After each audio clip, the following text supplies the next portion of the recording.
of these. Okay, so we're going to use the completing the square method to solve these quadratic equations. I think we'll do 3 examples. I don't think we'll have time for 4 because we get out of what time, Kate? Yeah, I'm glad I told you. 10:48. Short period, so we got to make quick work of it. Don't change anything that you've done so far. We're going to complete the square. What's the first thing you do when you complete the square? Yeah, set off your x's. Get those things put together in a group. So we're going to have x squared minus 8x, and then minus a 128, and then we're going to leave a couple spots here so that we can do what? Complete the square. A quick visual check here. Is this leading coefficient a 1? Yep, so we're set. We're good to go. What do we take half of? Half of 8 is 4. 4 squared is?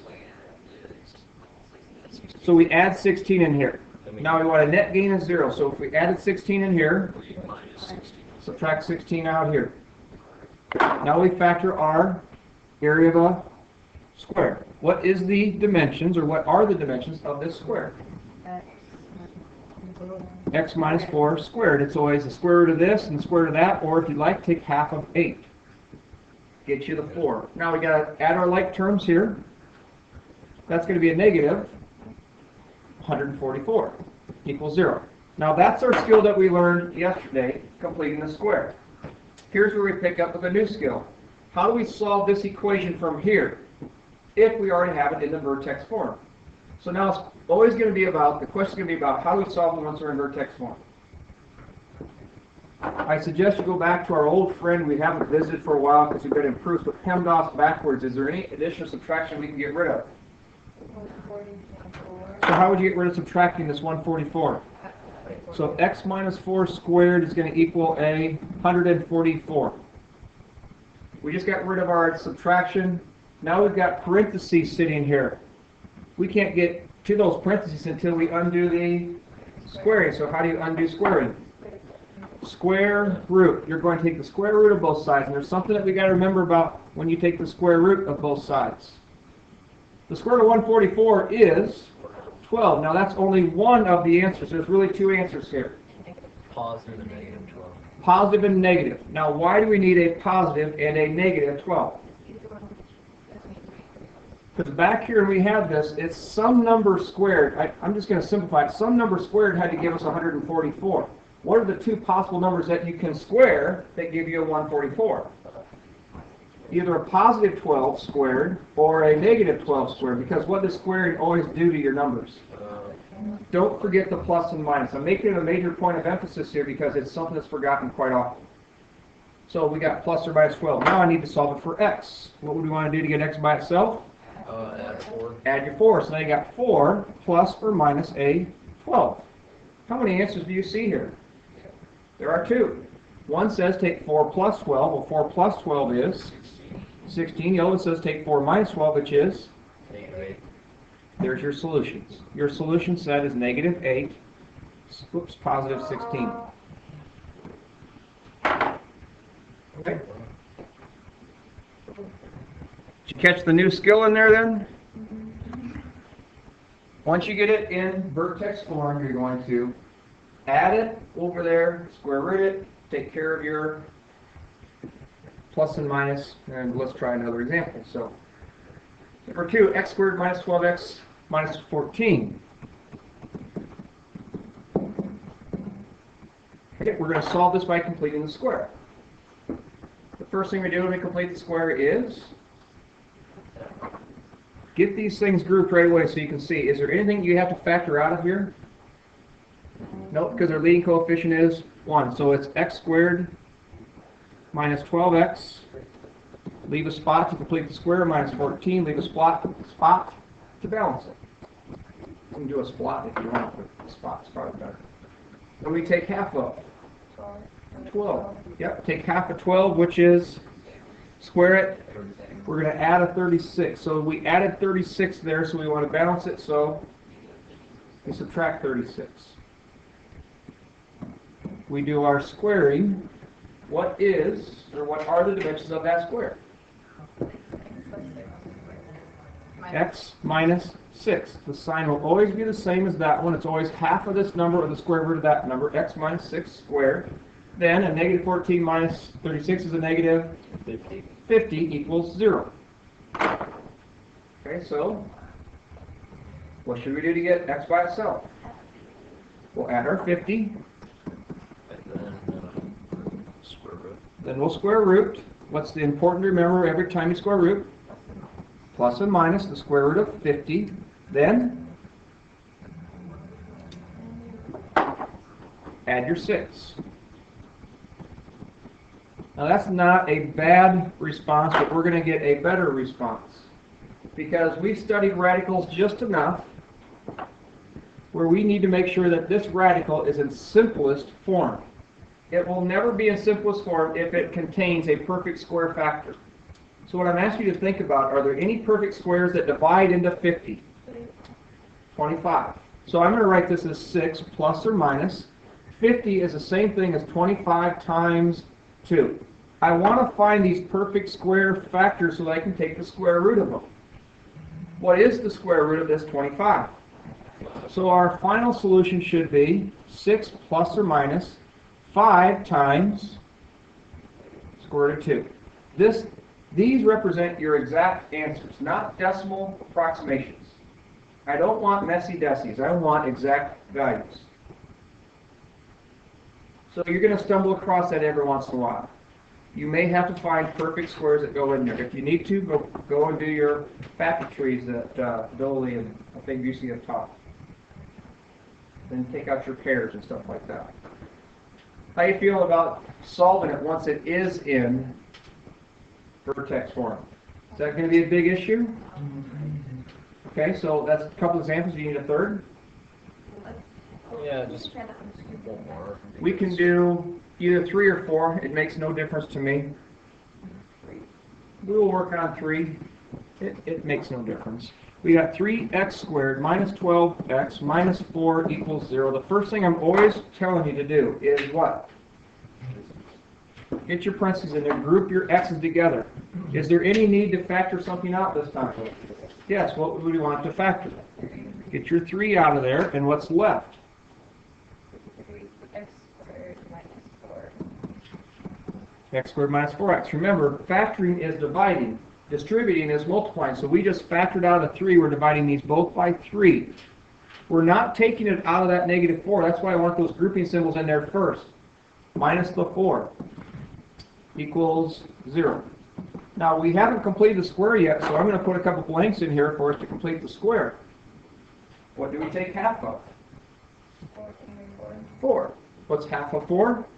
2 squared is 4. So we're going to add 4 in here. Okay, so how do we balance it?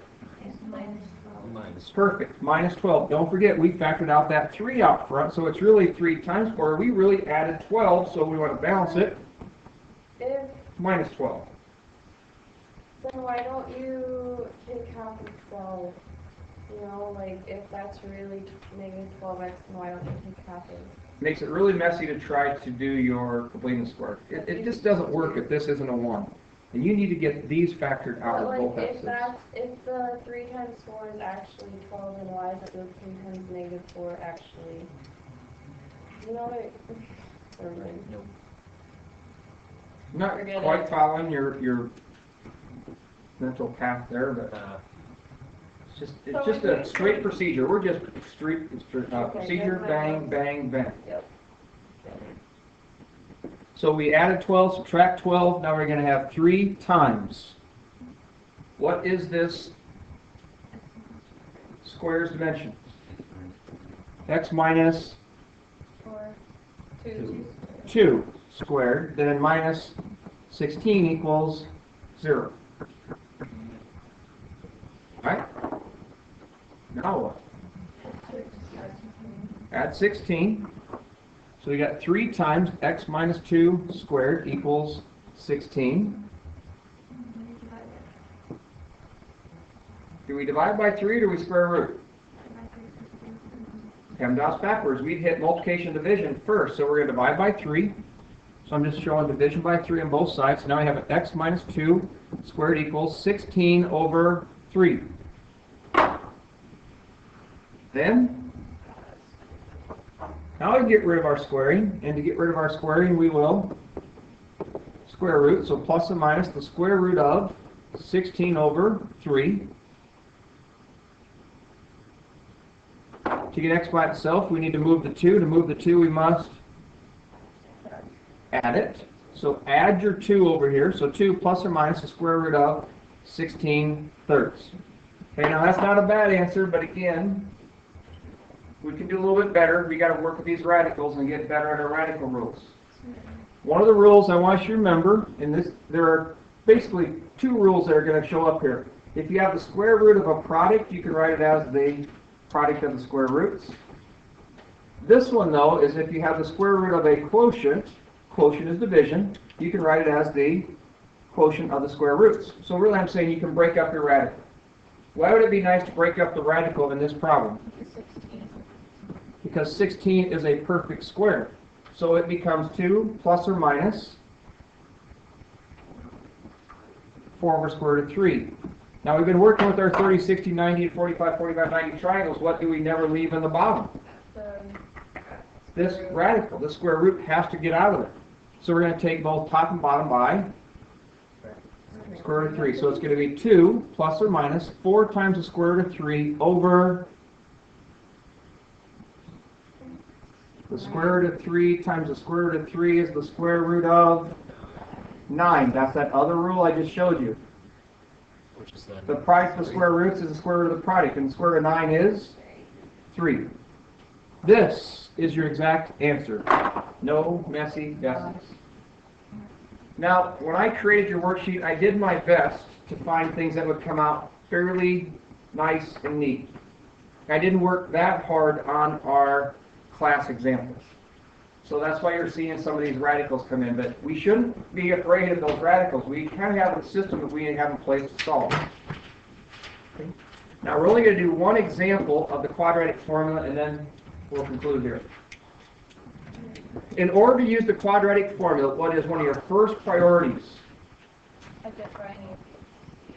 You got to get A, B, and C, but before you ever start identifying A, B, and C, it must be in